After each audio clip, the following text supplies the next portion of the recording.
Bapak dan Ibu sekalian, ini menjadi penting karena sebagian dari kita itu ketika mendapat satu hadis itu menganggap itulah yang Nabi lakukan tiap hari, lalu dianggap sebagai sunnah. Saya kasih contoh.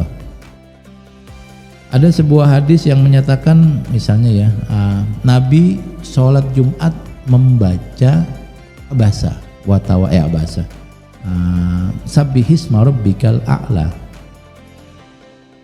Hadis itu sampai ke kita, lalu kita menganggap disunahkan membaca sabbihis dalam sholat Jumat. Padahal Nabi setiap sholat itu membaca semua surat Pak, dari awal sampai akhir yang sudah diturunkan tentunya. Kan Al-Quran turunnya bertahap-bertahap, yang sudah turun dibaca sama Nabi berulang-ulang. Tetapi ada seorang sahabat pernah salat dengan Nabi dan Nabi membaca itu disampaikan, lalu kita menganggap itulah yang dibaca Nabi tiap Jumatan. Salah. Nabi kadang Jumatan pakai surat ini, surat ini, surat ini, surat ini, surat ini. Sama kayak misalnya Nabi makan bubur sarit, lalu kita anggap disunahkan makan bubur sarit. Padahal selama hidup Nabi makan banyak banget yang dimakan. Cuma orang yang pernah melihat Nabi makan bubur sarit bercerita. Misalnya, saya kasih gambaran lagi. Saya kan jarang-jarang ketemu dengan orang-orang besar Pak ya. Ya circle saya kan santri, circle saya ya jamaah masjid, alhamdulillah. Tapi kadang saya ketemu dengan kita bilang pimpinan tertinggi lah dari beberapa negara gitu. Dan ketika saya ketemu ya nggak banyak yang kami obrolkan, yang kita obrolkan malah justru lebih banyak mendengar gitu. Jadi yang saya lihat pakaiannya itu, nanti saya sampaikan, saya ketemu dengan presiden ini, dia pakai baju ini.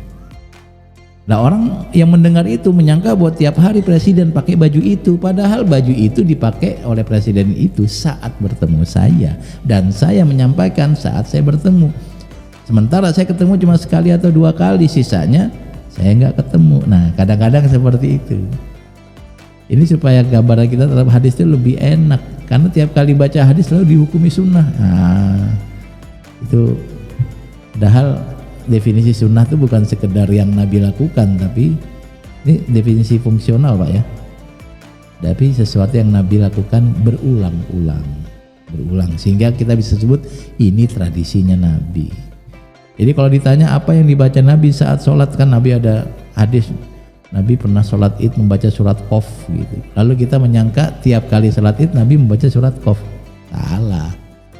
Membaca surat Qaf, membaca surat yang lain juga. Tetapi yang menyampaikan ke kita, orang itu kebetulan pernah sholat dengan Nabi, dan yang dibaca Nabi adalah surat Qaf. Disampaikan yang dia tahu. Lah yang lain kenapa nggak menyampaikan? Lah kalau yang lain menyampaikan nanti hadisnya banyak Pak, cukup diwakili sama dia. Mirip kayak tadi, saya ketemu dengan presiden ini pakai baju ini, ya cukup orang mendengar itu tanpa harus perlu mendengar periwayatan hari ini pakai baju apa, besok baju apa, besok baju apa, besok nggak usah.